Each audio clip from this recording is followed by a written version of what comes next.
माझ्या मुलीला नीट करायचं होतं JEE, पण मी तिला पैसे अभावी नाही पाठवू शकले आणि पगार इतका कमी आहे की मी माझं घर कसं चालवते हे मला माहिती आहे. आणि सरकारला एकच मागणी आहे की आम्हा सगळ्या लोकांना कायम कर. इतके वर्ष झाले की आता कसं जगावं हे विचारेल.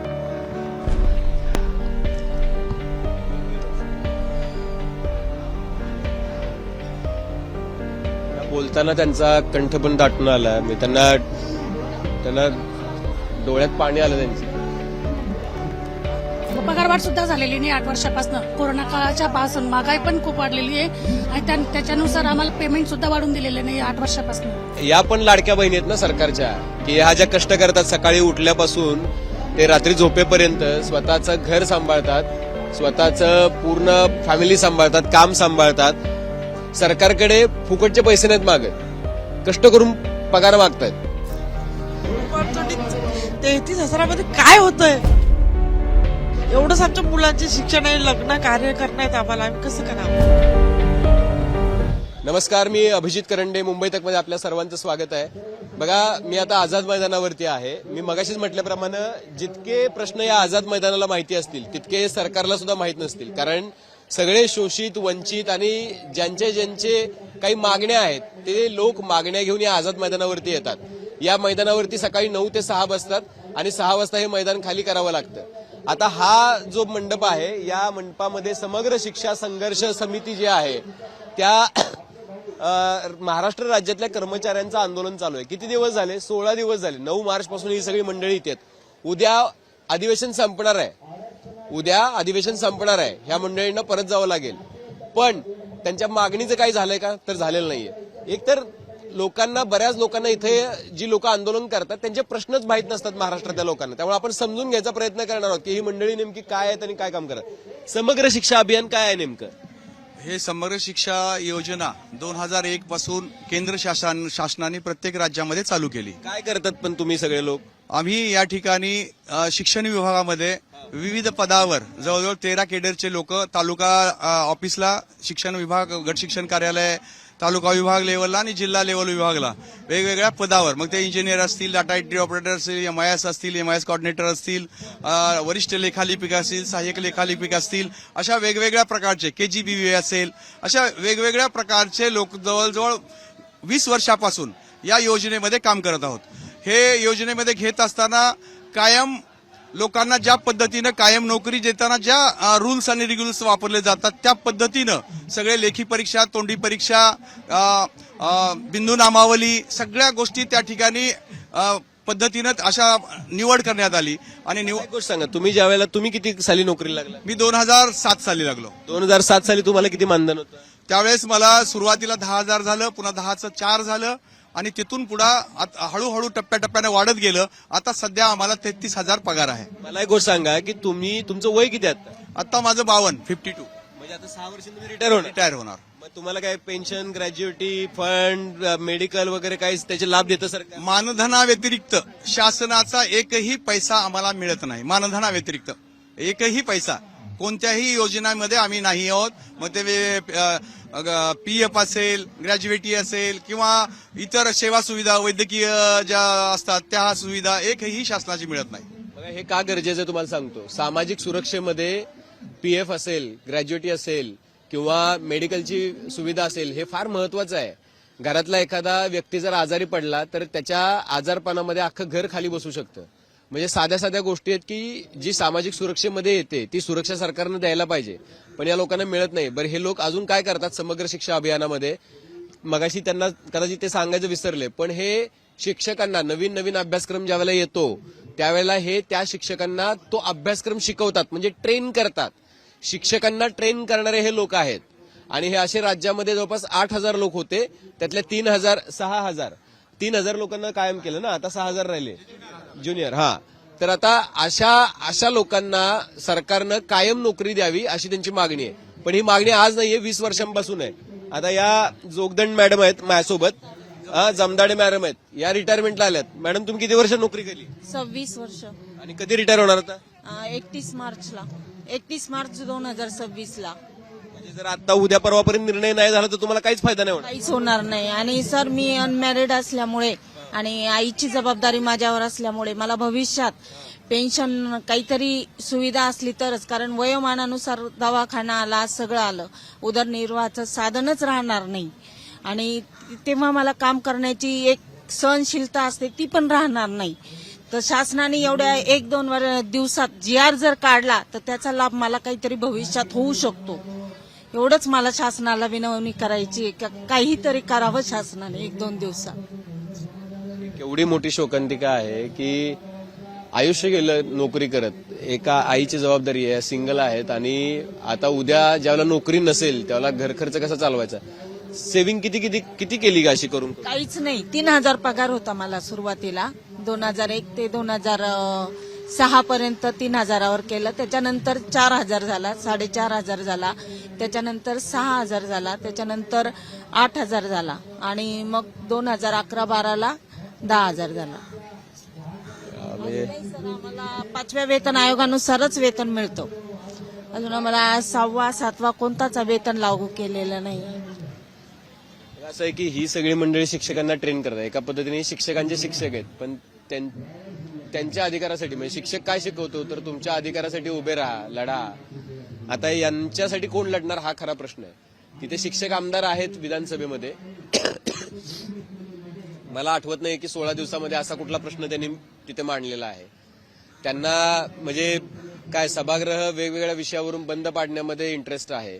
मी जे सभागृहामध्ये गेल्या 16 दिवसामध्ये बघितलं तितकी दारुण अवस्था कधी बघितलेली नव्हती. निम्मा वेळ तिथे मंत्री उपस्थित नसतात, सत्ताधारी नसतात, विरोधक नसतात आणि हे लोक 16 दिवसापासून इथे आहेत.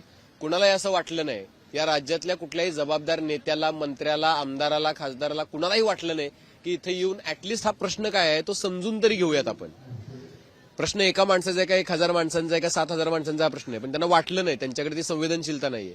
आणि हरवत चाललेली राजकीय संवेदनशीलता हा खूप गंभीर विषय जो आहे तो होत चाललेला आहे. या महिला ज्या आहेत त्या गेले 16 दिवस महिला पण इथंच आहेत. मुक्कामी आहे सर. विदर्भातून भंडारा म्हणजे तिकडं 1200 किलोमीटर पासून, म्हणजे गडचिरोली असेल, भंडारा असेल, गोंदिया असेल, वर्धा असून इथं राहायची व्यवस्था नाहीये. तरी इथं आम्ही आमच्या पद्धतीनं अगदी उघड्यावर राहिल्यासारखं राहतोय. एवढे म्हणजे क्वालिफाईड असताना PhD धारक लोक या ठिकाणी आपल्याकडे आहेत.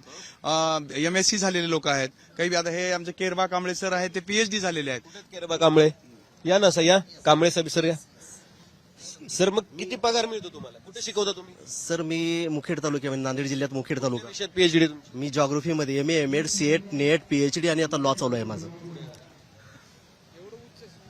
परत एकदा सांगा महाराष्ट्रातल्या लोकांना की केरबा कांबळे सर तुम्ही काय शिकला? MA, MEd, CET, NET, PhD आणि आता लॉ चालू आहे.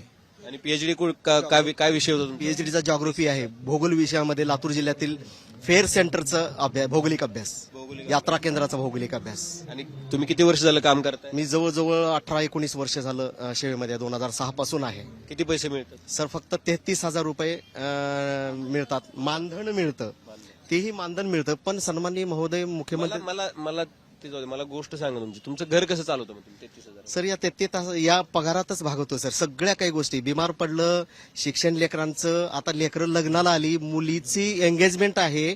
माझ्या मनामध्ये मी डॉक्टरेट, इंजिनियर जावई मग शोधावं द्यावं असं असून सुद्धा मी देऊ शकत नाही. ही शोकांतिका आहे सर माझी. मुलं काय शिकले? माझा मुलगा D फार्मसी कम्प्लीट केलेला आहे, DEd कम्प्लीट केलेला आहे. मग त्यांना पण अजून नोकरी? अजिबात काही नाही सर. या पगारामध्ये सगळं मी भागवता नाके नऊ येते सर. जीवन जगावं का नको असं वाटतं सर. मला हे म्हणायचं नाहीये, पण आपल्या सभागृहात बसणारे लोक किती शिकलेत आणि हे केरबा कांबळे किती शिकले तुलना करा. दुर्दैव आहे, पण ही वस्तुस्थिती आहे. काही महिलांशी पण मला बोलायचंय आणि त्याशिवाय कळणार नाही परिस्थिती. या महिला ज्या आहेत त्या राज्याच्या विविध भागातून आलेल्या महिला आहेत. बसू का मी इथे मावशी? माझ्या हातात असतं ना मी एका मिनिटात JR काढला असतं, पण माझ्या हातात नाहीये. मी हे राज्य चालवत नाही. हा माझं म्हणजे असं आहे की जे चालवतं ते तिथं बसलेले आहेत. तुम्ही काय काम करता? मी भंडारा जिल्ह्यामध्ये पवनी तालुक्यात विषय साधन व्यक्ती या पदावर आहे. किती वर्ष काम करताय? 20 वर्ष झाले मला आता. आता कसं काय तुमची स्थिती काय आहे आता? माझ्या पगारावर माझं कुटुंब अवलंबून आहे. माझ्या मुलीला नीट करायचं होतं JEE, पण मी तिला पैसे अभावी नाही पाठवू शकले. आणि पगार इतका कमी आहे की मी माझं घर कसं चालवते हे मला माहित आहे. आणि सरकारला एकच मागणी आहे की आम्हा सगळ्या लोकांना कायम करा. इतके वर्ष झाले की आता कसं जगावं हे विचारेल.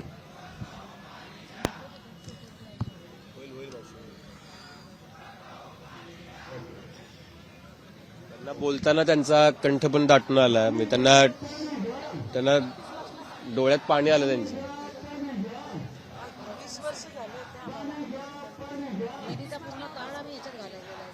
जाऊ द्या मावशी, होईल. मला असं वाटतं की ह्या मावशींच्या डोळ्यातलं पाणी बघून तरी सरकारला थोडीफार संवेदना असेल तर थोडी जाग यावी. काय म्हटलं मावशी? आम्हाला 20 वर्ष झाले तुटक्या मानधनावर आम्ही काम करतो आहोत आणि मेहनतीने एवढं काम करतोय. 31 मार्चला आमची ऑर्डर संपते. पुढे ऑर्डर मिळणार की नाही मिळणार हे पण नाही आम्हाला माहिती आहे. आज आम्ही दीड वर्षांनी मी रिटायरमेंट होते.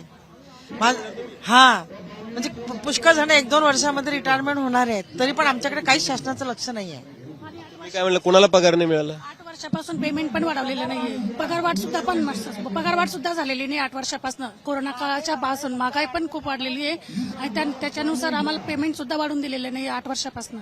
कसं भागवतं कसं तुम्ही? सर, ज्या तुटपुंज्या मानधनामध्ये आम्ही संपूर्ण कुटुंबाचा उदरनिर्वाह सुरू आहे सर आमचा.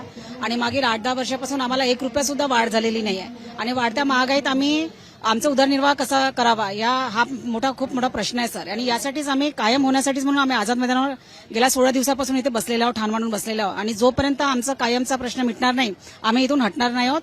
आम्ही एकही व्यक्ती या आझाद मैदानावरून 3000 व्यक्ती उठणार नाही असं आम्ही इथे केलेलं आहे. आणि जर तुम्हाला कायम करायचं नसेल तर आम्हाला स्वेच्छामरणाची आम्ही परवानगी मागणार आहोत शासनाला. असं आहे की हे फार दुर्दैवी आहे. या पण लाडक्या बहिणी आहेत ना सरकारच्या, की ह्या ज्या कष्ट करतात सकाळी उठल्यापासून ते रात्री झोपेपर्यंत, स्वतःचं घर सांभाळतात, स्वतःचं पूर्ण फॅमिली सांभाळतात, काम सांभाळतात. सरकारकडे फुकटचे पैसे नाहीत मागत, कष्ट करून पगार मागतात, त्यांचं वेतन वाढ नाही मिळालं. या पण लाडक्या बहिणी आहेत. या फक्त म्हणतात की आम्हाला सामाजिक सुरक्षा म्हणून आम्हाला सेवेत कायम करा, ज्याच्यामुळे त्यांचं वेतन वाढेल. त्यासोबत PF असेल, ग्रॅज्युटी असेल किंवा बाकीचे जे मेडिकल आणि बाकीच्या ज्या सुविधा आहेत त्या मिळतील, जेणेकरून या महिलांना त्याचा लाभ होईल. मला असं वाटतं या पण लाडक्या बहिणीच आहेत, त्यांच्याकडे पण सरकारने लक्ष दिलं पाहिजे. तुम्ही किती वर्ष काम करताय ताई? मी नाही. अच्छा, ठीक आहे. नाही मला काय मिस्टर ह्याच्यातच आहेत, मी त्यांच्यासाठी इथं आले. हा तेच ना. कुठे राहतात तुम्ही? आम्ही बार्शीला राहतो.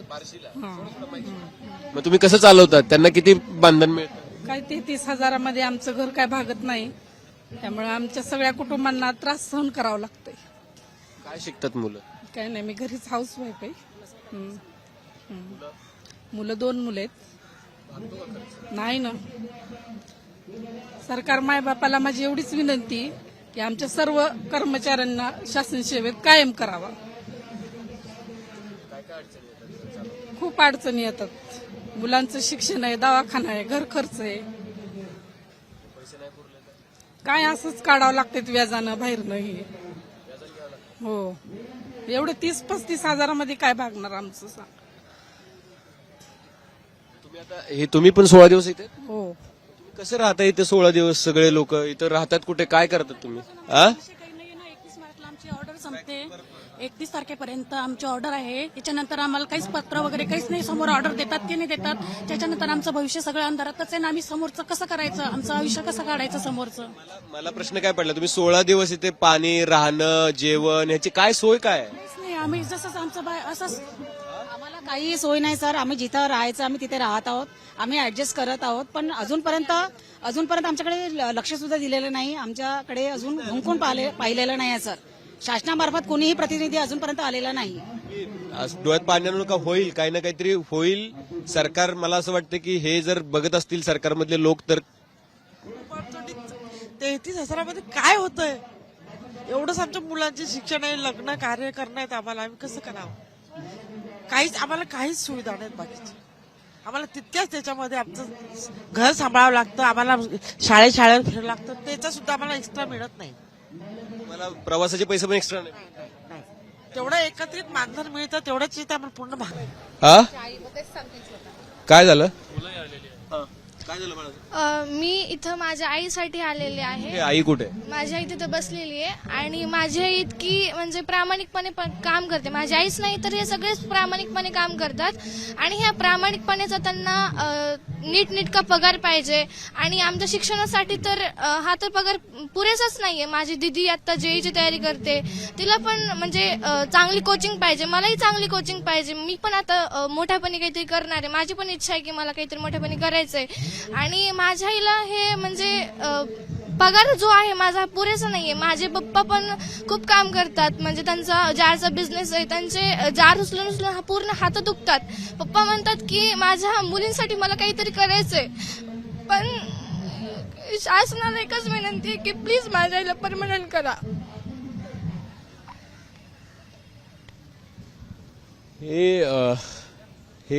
हे सगळे लोक जे आहेत ते महाराष्ट्रातल्या कानाकोपऱ्यातून आलेत. प्रश्न समजला असेल. मला फक्त एवढंच सांगायचं होतं की हा प्रश्न आहे आणि हा समजावा. ऍक्च्युली माझा मित्र आहे गणेश पवार, आम्ही हॉस्टेलला एकत्र होतो. गणेश पण समग्र शिक्षा अभियानात काम करतो. आम्ही एकत्र राहिलो, एकत्र अभ्यास केला, एकत्र वाढलो. गणेश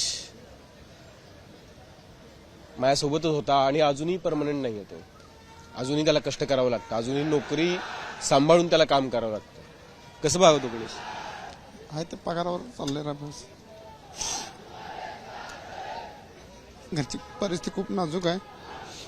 वडिलांचं ऑपरेशन झालं, पोरींचं ऑपरेशन झालेलं. आता सगळ्या परिस्थितीनं मात करून शिक्षण देते मुलांना. पगार कधी वेळेवर कधी होत नसतो आमचा पगार. लेट होतो.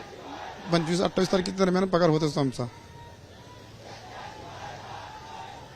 गेले 20 वर्ष झाली या सेवेत आम्ही कार्यरत आहे. गणेश फक्त सांग तू लोकांना कळावं की तू काय काय शिकलं. मला माहिती आहे फक्त माझं शिक्षण MA MAD आहे, DSM झालेलं आहे. PhDची तयारी चालू आहे माझी सध्या. आम्ही अभिजित सर आणि आम्ही दोघं हॉस्टेलला एका रूममध्ये राहिलेलो आहे. सर नाही, गणेश मला सिनियर आहे ऍक्च्युली. आणि आम्ही गणेशला हॉस्टेलला असताना पण म्हणजे आम्ही आजही ग्रुपवरती पण एकमेकांना सर म्हणून हाक मारतो. हे गणेश पवार सर आहेत की ज्यांनी प्रचंड कष्टातून शिक्षण घेतलंय आणि मी त्याचा साक्षीदार आहे. तर अपेक्षा अशी आहे की या आंदोलकांना उद्या इथलं अधिवेशन संपण्याआधी न्याय मिळेल आणि यातल्या पुन्हा कुणालाही आझाद मैदानावर याची गरज भासणार नाही. कॅमेरामन महेशसह अभिजित, मुंबई तक.